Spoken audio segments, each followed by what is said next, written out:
What up, Chiefs Kingdom? This is 10 Things. I am BJ Kissel, and we've got some news. The format of this show is going to change a little bit. One question, two statements, three plays, and four facts equals 10 things. Let's get into it. Should Chiefs quarterback Patrick Mahomes play on Saturday against the Houston Texans with the mild high ankle sprain, as reported by Ian Rappaport of NFL Network? My answer is no. He should absolutely not be out there. But to recap, here's where we ended up. On 4th and 3 against the Cleveland Browns on Sunday, the Kansas City Chiefs from the Browns 39-yard line, it would have been about a 56-yard field goal, went for it on 4th down. Patrick Mahomes scrambles outside, gets hit high and low, gets twisted up a little bit, has a mild high ankle sprain. According to everybody after the game, Patrick Mahomes wanted to go back in the game, could have gone back in the game. None of this overall seems like it's going to be a long-term injury. That was reported as well. After the game, this is what Andy Reid had to say. He just said his right ankle is hurt. It's not broken, but it's sore. He'll get started on the rehab part of it, and then we'll just have to see how he does down the road here. He's gone through this before. We've seen it in the playoffs with the injury suffered a couple years ago, whereas Chiefs assistant athletic trainer Julie Freimeyer became a household name in Kansas City as she was the one working on his ankle and getting it ready so he could go out and play that football game, win that Super Bowl against the Philadelphia Eagles and go through those playoffs with that injury. And also Bobby Stroop, Patrick Mahomes' longtime athletic trainer, getting in the mix and helping him out. So we know he can go through the rehab. We know that he knows that process. I just don't think with where the Chiefs currently stand. And for the Chiefs, this is about hanging on to the 1 seed. This is about getting Mahomes healthy for the playoffs. How do you handle that? You basically have a 1-game lead over Buffalo right now. It's basically, you look at the standings, it's a 2-game lead, but because Buffalo has that tiebreaker, you have 1 game you could, quote, give away. Buffalo has to win out. Now, the Steelers also have 3 losses. They're in the mix, but the Chiefs play them. We're hoping that that's the game that, at least for me, that Patrick Mahomes can be back for. Same game Hollywood Brown is reportedly going to be back for. So those guys coming back together would be beautiful. Give him this time off as the Chiefs now have that stretch of 3 games within 11 days with the game against the Texans on Saturday. If the Chiefs do drop that game, probably not going to ask the New England Patriots to go and beat the Buffalo Bills. So at that point, you would have a 1-game lead. You would have to win your next 2, believing that the Buffalo Bills are going to win their next 2, because in the final 3 games, the Bills have the Patriots twice, plus the New York Jets. And I don't think either one of those teams are going to beat the Buffalo Bills the way they're playing right now. And obviously the Chiefs want the 1 seed. But again, this is about being ready for the playoffs and being healthy at that point.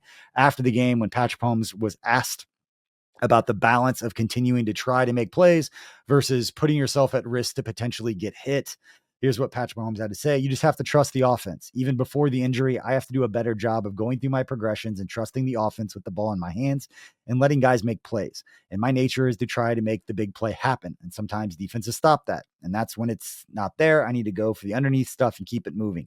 My nature is to try to make the big plays, and sometimes defenses stop that. If it's not there, I need to go for the underneath stuff.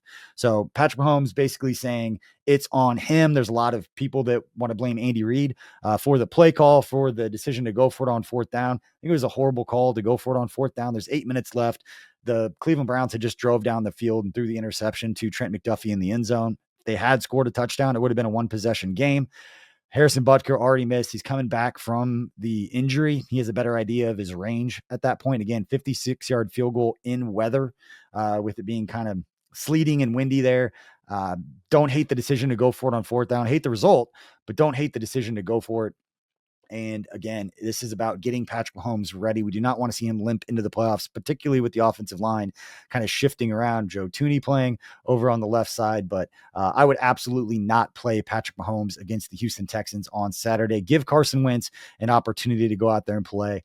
We've seen him win. We've seen throughout this stretch of Chiefs winning Super Bowls, whether it was Chad Henne having to get out there, or Matt Moore going back to Super Bowl 54 in that season where Patrick Mahomes had a dislocated kneecap and missed a few games and had to come back in not at 100%. We know Patrick Mahomes is a warrior. Know he's going to want to push through it. I would just protect him. I'd give him this week off. Not great for fantasy football playoffs, but great for the Chiefs trying to do something that's never been done in NFL history with a three-peat. The Chiefs' defensive performance against the Browns was more important for where this team is wanting to go than for the obvious reasons. Leo Chanel, Brian Cook, and Trent McDuffie, all Super Bowl champions, all two-time Super Bowl champions, excuse me. All of them from the Chiefs 2022 NFL draft class, and each of them have had moments in their careers before Sunday's performance. But what did they all have in common? Sunday's performance against the Cleveland Browns was, according to Pro Football Focus and their grades, the best individual games of the careers so far of Leo Chanel, Brian Cook, and Trent McDuffie. They all had the highest grades that they've ever had at any point in their career in a single game. Now, the Chiefs defense did great. They had 6 takeaways. It was a knock on them. They hadn't had a lot of takeaways. 6 takeaways is always going to be good. I don't think they'd had 6 takeaways since like 2016 against the Jets, and get 8 takeaways, most they'd had since then. But this is about stacking good games on top of each other and getting ready to play your best football when we get to January. The final 3 games of the regular season are about getting ready for the playoffs. Well, Chanel, Cook, and McDuffie, especially Cook and McDuffie, walking away with takeaways, which has been a knock for this team, again, had the best games of their career, according to PFF. I know everybody's got their feelings on PFF grades. It's all relative, but the fact that it is all relative means at least they were playing among the best that we've seen throughout their career. Those are the types of things. If you want to be the optimistic Chiefs fan, and why should I feel confident about this group being better a month from now than they are right now, is because we've seen these guys start to get a little bit better, and we're approaching January. That's what we've seen before. All right, my second takeaway, this one might upset some people, but I hope you hear me out. Joe Thuney will not get enough credit for stepping in, playing left tackle against Myles Garrett, and for allowing the offense to function on Sunday. A lot of stuff on social media, a lot of praise for Joe Thuney, and rightfully so. He deserves all the praise for how he performed against Myles Garrett and not playing left tackle consistently since, I think Andy Reid said, since he was in college. Full pause. I also don't think the Chiefs can win a Super Bowl with Joe Thuney playing left tackle for the rest of the season. He's too valuable at left guard.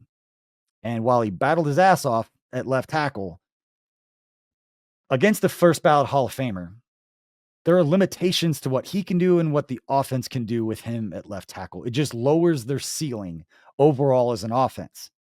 DJ Humphries gives the Chiefs the highest ceiling they need, with the margin of error being what it is for this Chiefs team this season, in my opinion, for this 2024 version of the Chiefs to make a run through the playoffs. Joe Thuney should be praised.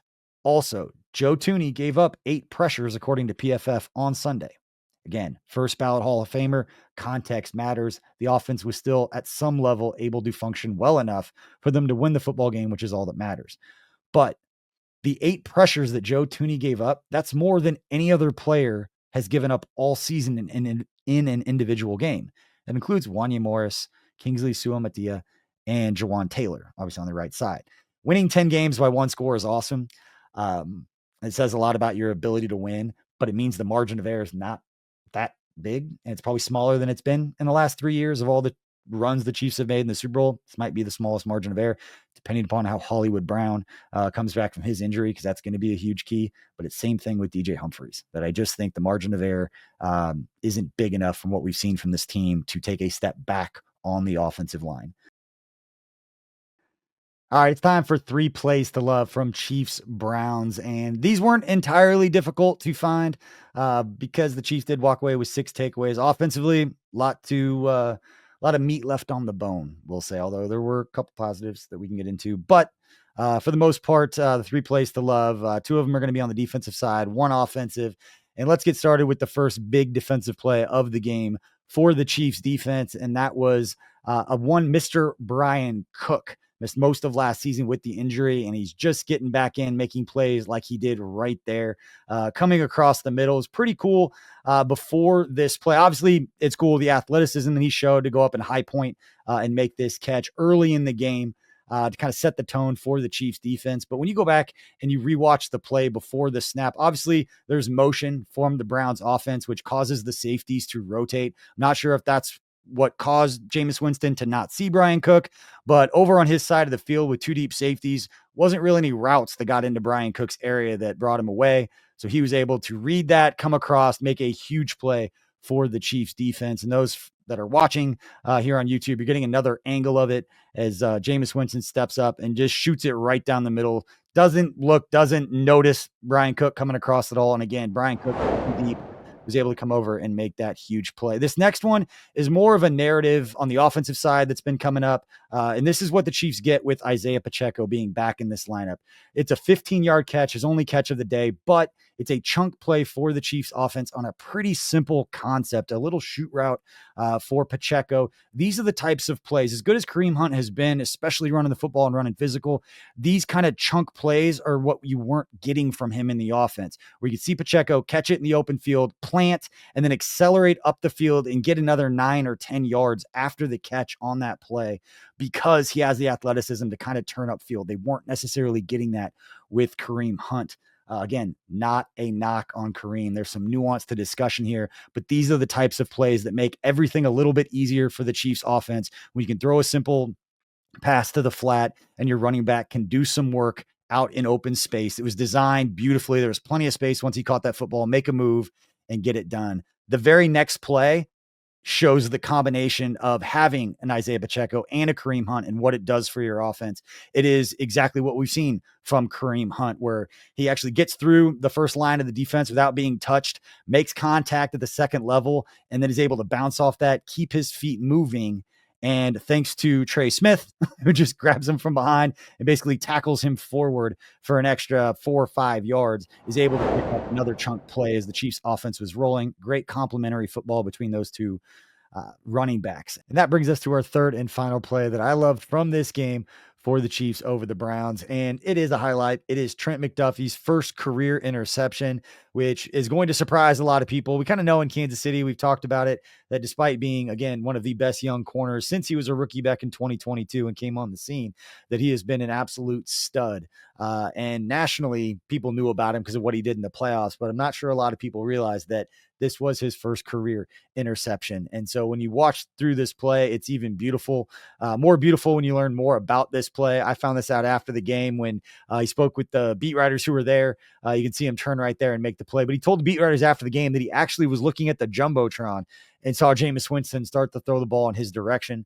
So he knew to turn around and make a play on it. And again, he's been very good at getting his hands on balls, batting them down throughout his career, but not necessarily taking the ball away. If there's been a knock on Trent McDuffie throughout his time for people being super critical, it's that he didn't have any takeaways until this point, and now he does. And as I mentioned earlier in this show, Trent McDuffie, Brian Cook, Leo Chanel, all of them having, at least according to Pro Football Focus, the best individual games of their careers per their grades. Not saying nothing. Those guys playing their best football late in the season is exactly what you want to see. You want to see the takeaways, 6 of them in this game, the most in 8 years. Not bad, trending in the right direction for the Chiefs defense. It's time for 4 facts that you need to know.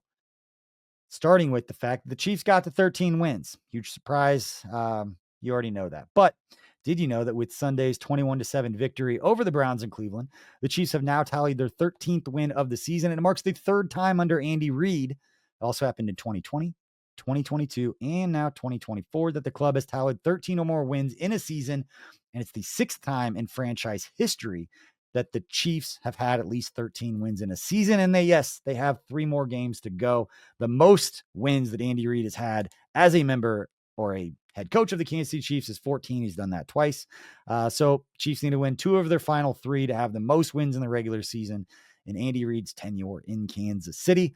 But the Chiefs also had 13 or more wins in 95, 97, 2003, 2020, and then again 2022 and 2024.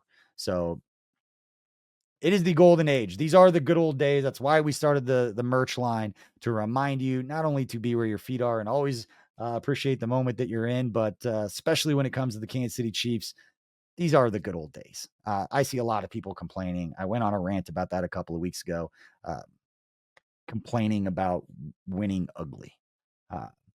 Again, I'll never forget being in a bar by myself in San Diego cheering against the Steelers when the Chiefs took a lead for the first time in week 13. The bartenders were laughing. I was the only one in the bar. Bartenders were laughing at me. I did not care. Pretty sure it was the same game that Justin and Tamba did the kid and play dance and got a penalty on a sack that had a defensive holding anyway. Just got wiped out. That was rock bottom. That was tough to watch. watching the Chiefs go and beat teams, regardless of what it looks like, it's not tough. I'm sorry. If you think it's tough, it's because you're 25 years old and you're spoiled. You haven't earned it. You don't have that armadillo skin like the rest of Chiefs fans do.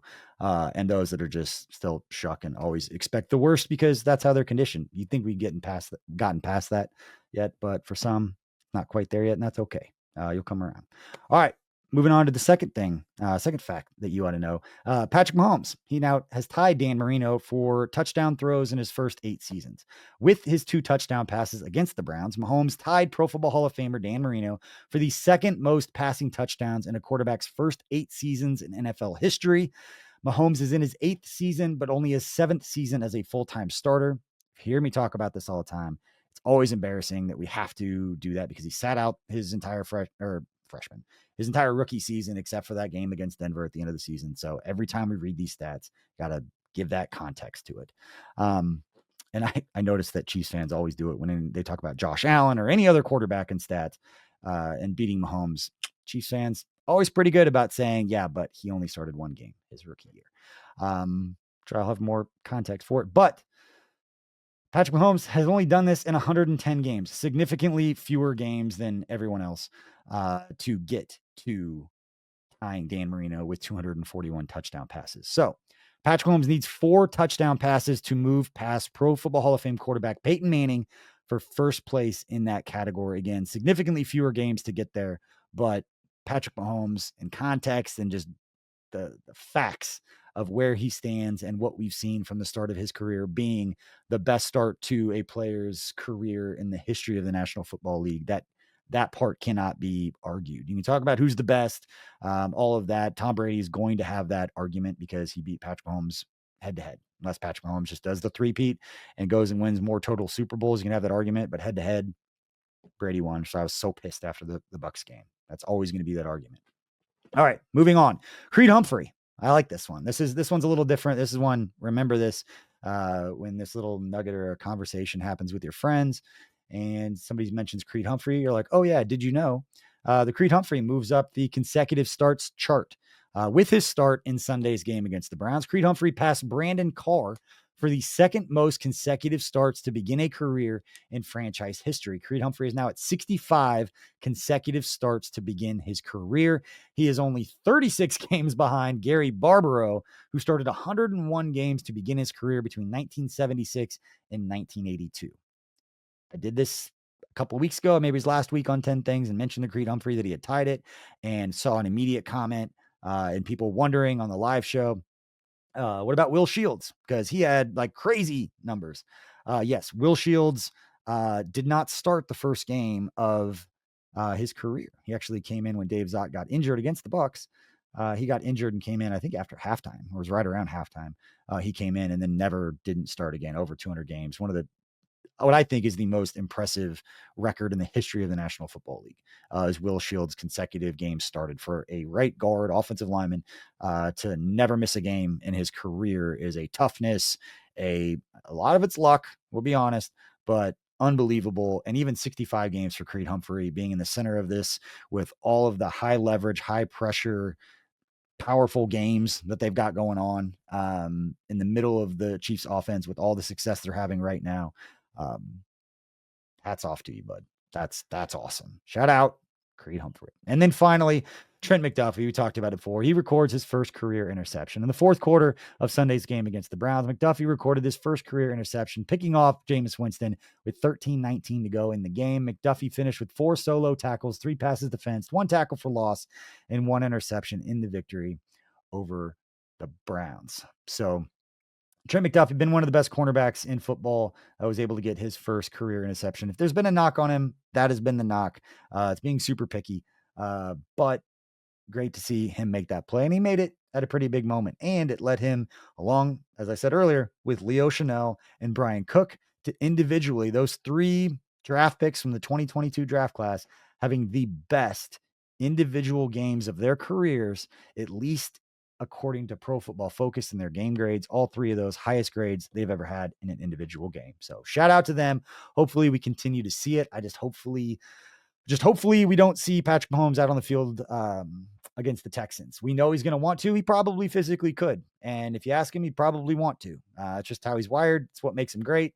But at some point, you got to step in there and protect him from himself and protect the rest of the team and get Carson Wentz a shot. Again, we saw it with Matt Moore. We saw it with Chad Henne. We've seen it with all the backup quarterbacks over the years. At some point, they got to step in and make a play and do something to help the Chiefs win a game. Go earn your Super Bowl ring, Carson Wentz, and go beat the Houston Texans on Saturday in the final game of the regular season at GEHA Field at Arrowhead Stadium. So we appreciate everybody for hanging out. Let us know in the comment section, on social media, wherever you are, if you like the new format of this show.